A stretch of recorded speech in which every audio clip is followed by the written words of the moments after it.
All right, let me share with you something funny. Because these memories remain etched in my mind. Let's assume you're going to a formal event or seminar or conference, or where you see people dressed up, suit and tie, and expensive cars like Range Rovers, or, high end vehicles. They come parking, and the valet takes the cars, and, you know, you're there in that conference, this thing, or you're networking. Everyone's holding their glass, and expensive entrees are there. Hmm. And then obviously, as you chit chat, the conversation always comes. So what do you do? They always say, so what do you do? And generally, I'm giving you a couple of options. Either it will be, they will tell you the company that they're working for. Like, for example, they'll say, I work for Emirates. In Dubai, if you work for Emirates, it's a matter of pride. It's not Emirates Airlines, it's not EK, it's not the airline industry. The person, when you ask them, where do you work? Immediately, if they're working for Emirates, immediately the head goes a little up, nose goes a little up. I work for Dada Emirates.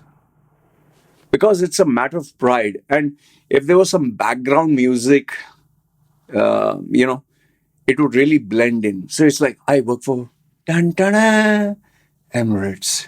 Dada. It's like, Shah Rukh Khan doing the, okay, so where do you work or what do you work? I work for Emirates. No need to say airlines, nothing. It's a known brand. Okay.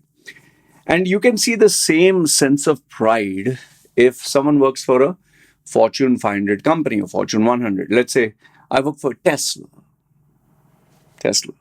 Google. In fact, in my WhatsApp groups, I have some of these individuals.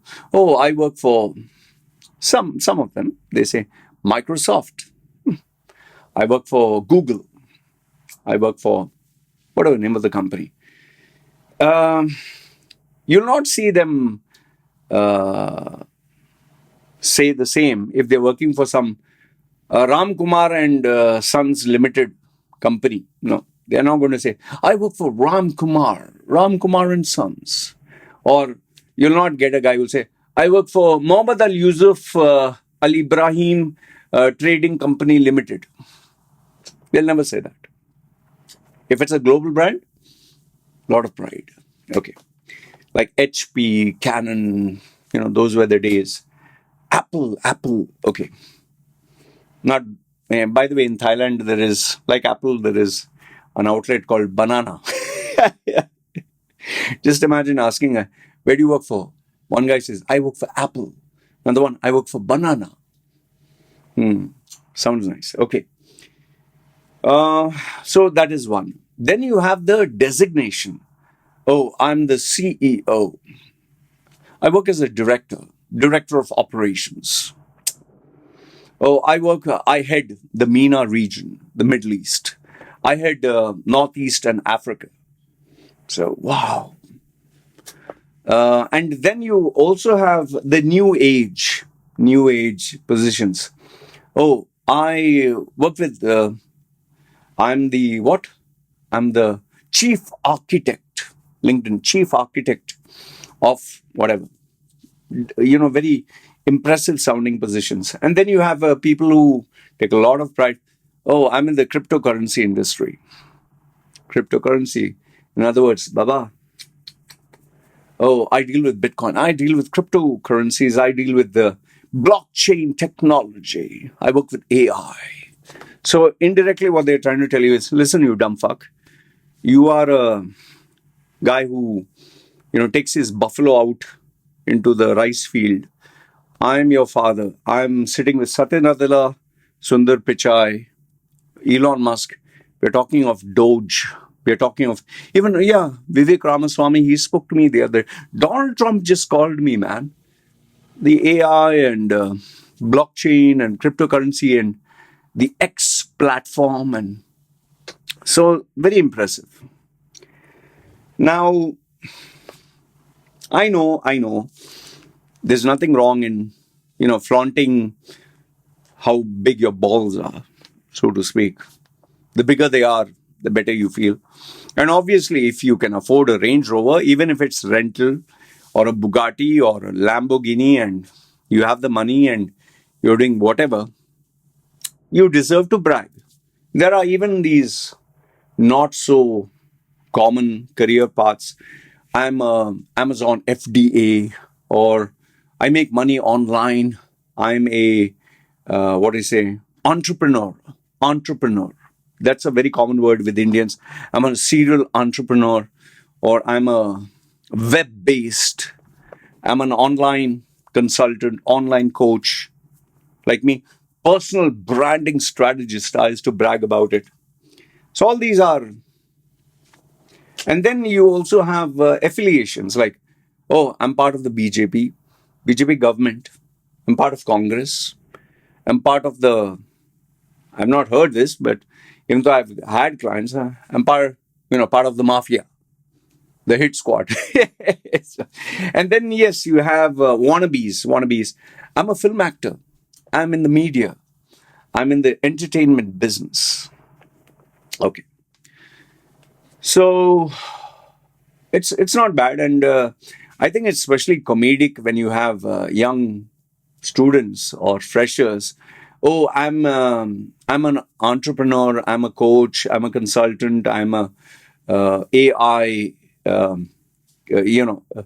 I work with AI. I do the, all hi-fi sounding words, even though he might be sitting with one laptop in his mother's bedroom, the cheap laptop, $100, whatever, with the free internet mommy and daddy gave him. But then again, it doesn't matter. But so now, what exactly is the problem here? What exactly is the problem? One is where you want to brag about how big your nuts are. I have a big pair of nuts. I have a big pair of balls. Big ones, watermelon size. Okay. And then there are others who like to flaunt the, I'm into real estate, I'm into this thing or whatever. All that is good, all that is fine. It is just to feel good, our ego, our sense of identity. But here's my question. And I've seen the ugly side of it, and I'll tell you, I'll give you an example. Imagine a guy keeps saying, I'm Emirates. I work for Emirates, Emirates, Emirates, and everywhere he goes, Emirates. And one fine day, Emirates throws you out. Happened during COVID. Now what will you say? Now if someone asks, you will not believe people actually are shameless enough to say, I was working for Emirates. Okay, fine, was. What are you doing? No, I'm on the lookout for better opportunities. Mm-hmm. They will never tell you what they do. They'll not tell you, I'm a security guard, or I'm a data entry operator, or I'm a ticketing agent. They'll never tell you, because those are all small positions. Makes you look cheap. I've even had, I'll tell you what the guy told me, then I'll tell you what does he work as. The guy told me, when I asked him, so what are the projects you have worked on? He was chatting there. I worked on the $4 billion, listen carefully, $4 billion Dubai airport project. I worked on it. I was like, 4 billion. Wow, man. You were dealing. So I told him, we're chatting. So you were the decision making authority for $4 billion. You're the signatory. No, no, no. I work closely with the Sheikh. Which Sheikh? Sheikh Ahmed and all. So you know Sheikh Ahmed personally. You used to call him and talk to him. No, no, no, no, no. He used to come and supervise. Okay. The airport is $4 billion. So you were not in charge of the whole airport. No. You are not the authorized signatory for $4 billion. No. The Sheikh, was he taking your permission for? No, no, no, no, no. Were you talking to the Sheikh every day? No, no, no, no. No, I used to see him. See him means what? He used to walk past by, or he used to stop, hey, Ahmed, Sheikh Ahmed, come here, man. Like that? No. No, sir. He used to just walk by and we used to say, hello, sir, stand up. So after I kept pressurizing him to be specific, he works as a documents controller. Documentation, let's say there is a new vendor, he'll make sure the documents are kept there. And if anyone wants a document, he earns less than, I think, 1,500 US dollars per month. So then I told him, boss, then why don't you say you are working for this company as a document controller? No. You are asking me which project. So I just told you which one. So you're not a $4 billion guy. You're not Sheikh Ahmed's right hand guy. You are not. You are. He was even telling, I work for the government and all that. I said, shut your pie hole. You're just a document controller out of the hundreds and thousands of people who are supposed to sit on their desk and do their work. And you can get your ass kicked out at any time. He said yes. And why did he say yes? Is because he was nearly losing his job as his contract was getting over. Now, the first question is, if you associate yourself with the company brand, which is fine, you want to show how big your balls are, but the day you lose your job, what do, man? I used to work for, then who are you? Here's my question, who are you? Let's say you'll never work for Emirates. How long? After 1 year, 5 years ago, I worked for Emirates. Where do you work now? I work for Al Amtar. What the hell is an Al Amtar? Oh, it is a company that is into logistics and all that. And sometimes they don't even give you the name. They say, oh, today I'm working for a logistical company. What is the name? Okay. They'll never tell you the name. Why? Because they're ashamed about it. They'll tell you Emirates, but they'll never tell you Al Amtar. Okay. So then the question comes, okay, shouldn't I brag about, I work for Citibank. When I was in my 20s, I worked for Citibank. I got in by luck. So shouldn't I brag about it? Yeah, it's fine to brag. But you're fooling who, man? In fact, this is something I learned very late in my life. You're marketing the company. You're not marketing yourself. You're a fool. You're an idiot. My stepfather, I hope all the disasters come to him. He deserves the worst in life. He worked for Imitac, which was a very famous company under the Sharjah billionaire, Sheikh Bukatir. He was the owner of even Sharjah Cricket Stadium where India-Pakistan in the 80s they used to play. He was a billionaire. He had the brand HP, Hewlett Packard. So my stepfather, used to always say, I work for HP, English, Western name.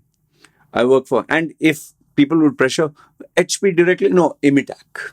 It was a matter of pride. For 25 years, anybody asked, I work for HP. The reality was, he was a receptionist, getting paid a UK salary. That was his only saving grace, but he used to work as a receptionist. Hello, Imitac, can I help you? That's only, and taking down, oh, yes, sir, you want to go for meeting and all. But he used to act like a big shot in the family. That is until he got his ass kicked out. And how did it get kicked out? Very memorable. In fact, let me give you a small backstory. I think after every 15 years or 10 years, they would give an A4 size paper. I don't have an A4 size paper. Seriously, huh? A4 size paper. Hardly cost anything. Laser print with the sign of the GM. He was a Pakistani guy educated in UK those days. Classy guy. And they would stamp and say, for outstanding service. So they would give you a A4 size paper and laminate it or put it in a cheap shit frame and give it to him. Or, no, sorry. They were not that generous. They give it in an envelope to save cost. And they would give piddly little trophy which later on they found out was not gold or gold plated. It was available for few dollars, $3 or $5. They would have vendors supplying them, but they thought it was gold plated. And to Mr. Pinto for outstanding service, and everyone clap, clap, clap, clap, give him that paper, give him that trophy, and sometimes they would give $50, $100 in an envelope. He would beam with pride. Oh, most valuable employee, outstanding. He actually would do this, my stepfather. I'm sure your parents also might have done it. He would put this bloody sheet of paper, worthless sheet of paper, on the wall. And every 5 years or 2 years or 3 years, or when there was a party, he would put another A4 size paper, laminated, with the stamp of the company and signature of the GM. 10 years, 15 years, 20 years. Okay. And he would get a watch, small little watch, not gold, just a watch or a vase or a crystal piece, cheap shit stuff. Okay. He used to take a lot of pride and he used to keep it in the hall room. When people would come in, they could see all this great achievements for a receptionist. Okay. This was until one day, the GM, and by the way, that time they were paid British salaries. It's only when they discovered the gold mine of India with cheap shit salaries that you can get Indians for even $100. Cheap.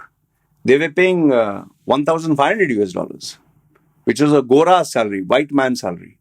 They realized Indians are worth only 100. They are dying to come here. So they decided we will get rid of all these excessively paid Indians and bring cheap. India, Bangladesh, Sri Lanka, all that. So they called my stepfather into the office. How I know this? Because my father related it, sobbing. He was crying like this. And I'll tell you why he was crying. He was called into the office. I think the GM's Pakistani guy, his name was Feroz, highly educated. He called him. And as soon as he came in, yes, sir, and all that, whatever, he gave him a piece of paper. He said, Pinto, I'm paraphrasing, I don't remember now. He said, your services are no longer required, okay, for this company. You've been terminated. Here are your papers. You can go to the HR and process them. Now, that is a professional way of doing it. My stepfather never experienced termination in his life. Out of the 25 years he worked with the same company, he never experienced termination. He didn't know what was termination. And when he got it, he was like, all that guts and everything. And it seems apparently he almost broke down in front of the guy. I gave you 25 years of my life. I worked on off days. I worked on holidays. They used to work 5 days a week. He used to come 7 days a week. Instead of 8 hours, I worked 12 hours. The GM just let him spill it out. And the GM told him, and these words I remember to this date. He said, who asked you to work during the off days? I never asked you. You came by yourself. Who asked you to work 12, 14, 16 hours sitting in the office? I never asked you. You sat. And then he bit slapped him by telling him, if you were efficient in your work, you would have finished your 8 hours and gone home. He's saying, I work 8 hours. I go home. You're the one who's sitting, wasting time in the office with everyone else. I never paid you overtime. Why did you stay so long? You should have finished your work and gone. And he said, but I was loyal to you. I never worked. I never said, don't change your job. You worked for the month. I paid you for the month. Done deal. You worked. I paid you. I don't owe you anything. And if you're not happy, you should have left. It's an open job market. You should have taken a better salary. Why did you stick along so? And my stepfather, smart ass, who he thought he was, didn't have a single answer. He was completely shattered. And he never recovered, by the way. Never recovered because he didn't know how to get a job. He didn't know how to make his resume. He didn't know how to market himself. He didn't know how to sell himself. He didn't know how to go for an interview. Seriously, huh? He didn't know how to make a resume at the age of 40 plus. He never made a resume in his life. He never even dressed up. Like, he used to dress up with tie and all that, pink tie and check shirt and blue trouser and some cheap shit shoes. With his pot belly. He didn't know what is an interview. He didn't know. Like, if you'd ask him, tell me something about yourself. Uh, oh, what experience you have? I worked for Imitech. That's it. He'll give one line answer. Deserved it. Got embarrassed left, right, and center. And I think for the next, I think 10, 15 years, not a single job. Even if he got a job, a stupid, shitty, absolutely pathetic salary offer, because he was used to getting British salary, all of a sudden he came to know, I'm an Indian passport holder. I get Indian salary. And receptionist, nobody wanted. They would like a Filipina girl. They would like a young man or a student. Who would want this old fat jerk at the age of 45 with a pot belly? Skinny fat, as they call it. So he couldn't brag, I work for Emirates. Sorry, he couldn't work for HP. He couldn't brag, I work for Emitech. He couldn't brag that I was administration. The only thing he realized after very many years, the only thing that mattered was money. That's the only thing that mattered. How much money do you earn? First is earn, second one is save, and third one is in the bank. But here I'll give you a slightly updated version because I'm talking of the 80s and 90s. Today it's not just about money. And why do I say it's not just about money? Because I deal with a lot of people a lot of youngsters, unbelievable, who take my services and they have, online cryptocurrency or, they have this drop shipping and consulting and coaching and being a freelancer, websites, um, they'll write articles, they'll do Photoshop, Illustrator, design. Okay, they'll do even accountancy. I have people from India who earn 2 or 3 thousand US dollars per month, remote IT services. Okay, and they earn money. Some of them are seriously, they have enough and more money, and they keep a low profile. But why do I say that money is not everything, even though it is the most important thing? Because what if the service that you're providing, Photoshop, Illustrator, articles, coding, what if you get replaced? What if there is a competitor to you? Let's say, for example, you're doing coding. Is there no other coder on this planet? If you're doing Photoshop, Illustrator, is there no other? Yeah, I know you will comment down. What about you, Loy? Oh, there is enough and more. My line of work, there are millions. Coding, at least you might get 1 in 10 competition. The stuff that I'm doing is maybe you'll get a million options. So then the question is, why should someone come to me? Why can't they go to someone? Say, for example, resume rebrand, interview coaching. Do you know that you can go to Fiverr? Go to Fiverr, Fiverr.com. You'll get for $5. Yeah, $5 they'll make a CV. In fact, forget that. Go to ChatGPT, OpenAI, Gemini. What is that? Gronk or whatever.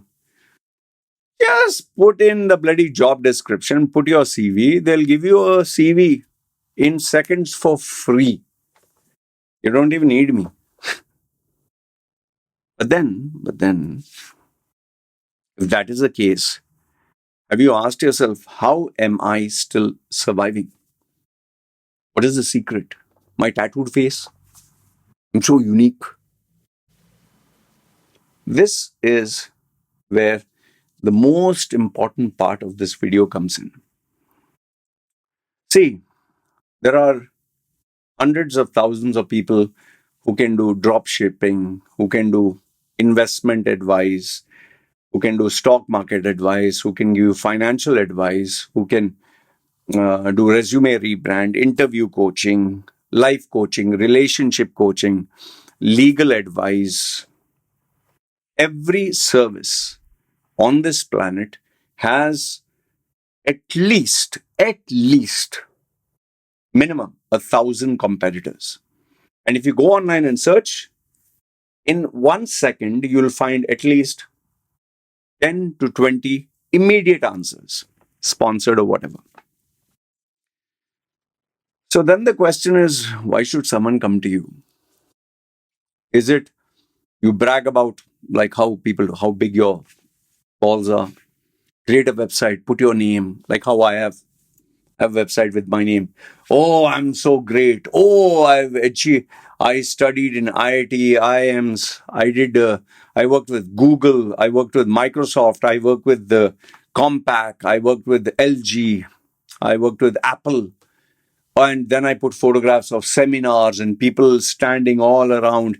We see with Gary Vaynerchuk, we see with Grant Cardone, we see with Ty Lopez, we see with Dan Pena, we see with Andrew Tate, how many people are standing with suits and applauding and the cameras. And we see Mind Valley, oh, the coaches and the chakras, they will do all this. And oh, how you can manifest your life, how you can attract wealth, how you can earn 7-figure income. 7-figure, not the normal 4-figure, 3-figure, whatever. How I made millions of dollars doing crypto, FDA, Amazon, coaching, life coaching. I'm certified by Tony Robbins, by NLP. So you can put all this on your website. Question is, do people give a damn? Seriously, do people give a rat's ass? Yeah, you can fall for the celebrity status. Jay Shetty, Sadhguru, Dan Pena, Ty Lopez, Grant Cardone, Andrew Tate. It all comes down to how do you market and sell and position your personal brand. I know. You must say, oh, come on, why personal brand? Boss, forget that term, okay? Let it go to bloody hell. Okay, let's talk man to man. Here's my question to you, okay? Pay attention. If this whole video, the most important thing would be this. Why should I give you my money? For what? I have $5, $10, $100. I have the money. I'll pay you. Why? What will you say? Oh, I'm a coach. Oh, I'm a consultant. Oh, you'll say, oh, Loy, $100. What the fuck, man? I take $100,000. Okay, why should I give $100,000? And then you'll start. Yeah, if you give me $100,000, I'll give you A, B, C, D, E, and your $100,000 will multiply. Okay. Now the next question comes. So, are you the only person in the world who can do this, or there are others? The answer by default is yeah. There are many others who can do this. Then why should I come to you? Why should I come to you, Baba? If there is 100 people doing the same thing. Yeah, because I have so many years, I have credibility, I have recommendations. I can show you screenshots. I can give references. I will get these people to actually talk to you. How do I know it's not bullshit? Client will ask, Baba, how do I know it's not, how do I know the guy who's coming to talk to me is not one of your chelas getting the commission? How do I know the screen you're showing me is not manufactured by graphic design? How do I know you're not faking it? There are 1,000,000 questions. See, the trick of the trade is, my mentor and my coach my mentor and, businessman, he used to say, Loy, instead of coming like this, you go like this.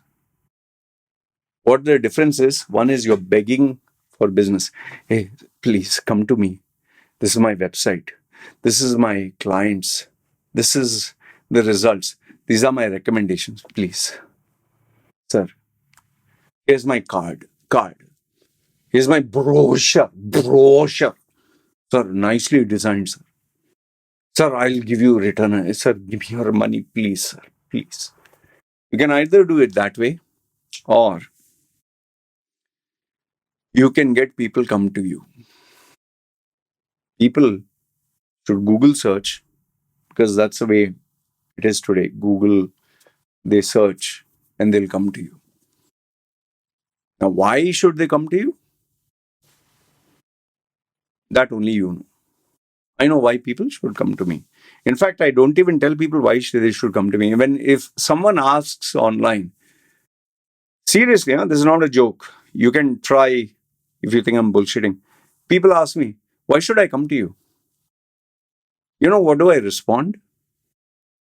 This is not bluff. This is not me showing off. This is not me telling you, see, I'm so great. No. When people ask me, Loy, but why should I come to you? I immediately tell them, if you are asking me this question, it clearly shows you should not come to me. Because I'm not sitting here to convince you to come to me. If you're coming to me, you have to be convinced why you have come to me. Others don't come. I have so many people who send me messages. Hey, Loy, how much is your service? How much do you charge? I tell them, this is what I charge. Loy, what is the last price? This is the last price. Discount? No discount. Hey, Loy, come on, man. You know, by the way, I have this, that. Go to him. I actually tell people, boss, Google search, you'll find someone. I tell people not to come until you're sure. But to reach that level that I have reached, they say, no, blood, sweat, tears. I have, this video that you're watching. This is my blood, sweat, tears. Do you know how difficult it is to make a video? Right now, the time is 32 minutes. You think it's a joke? You think it's easy? You know how much effort? Do you know how many takes I had to make? Do you know when I woke up in the morning, I had to be in the zone, the frame of mind? Do you know that you don't know what my health issues are, my mood swings, my family sitting quiet? Do you know I don't get paid for all this? I'm giving it for free. And do you know that I've been doing this for 5, 6 years or whatever? You can check on my channel, 8,500 videos or whatever. Going to be 9,000. I'm not saying you do the same. But the question is, why should I come to you? What have you given me? Why should I trust you? How do I know you can't cheat me? These are the questions when a person wants to give you business. And if you can answer these questions without saying a word, then you're the man. If you can answer these questions without saying a single word, then you are the alpha male. See these people's names which I give you: Andrew Tate, Dan Pina, Thai Lopez, Jay Shetty, Sadhguru, um, all these guys, Gary Vaynerchuk. Yeah, maybe you're a fan of theirs, maybe you're not a fan of theirs. It doesn't matter. Durvrati, Nas Daily. But they offer value. They give their blood, sweat, and tears online. Whether you agree, disagree with them, whether you consider them fraud or whatever. And because of the sweat equity, blood equity, or whatever, they don't have to say a single word. You will come to them, like how you discovered my channel. So the conclusion, what I want to give you through this video is, see, you can brag and talk about which company you work for, what's your designation, how many clients you have. You have been dating the who's who. You have met the CEOs of these companies. There are even guys who show me photographs of them with celebrity hot babes and this and that. All that is great. All that is fine. Happy for you. That doesn't answer the question. Why the fuck should I give you my money, man? Why should I trust you?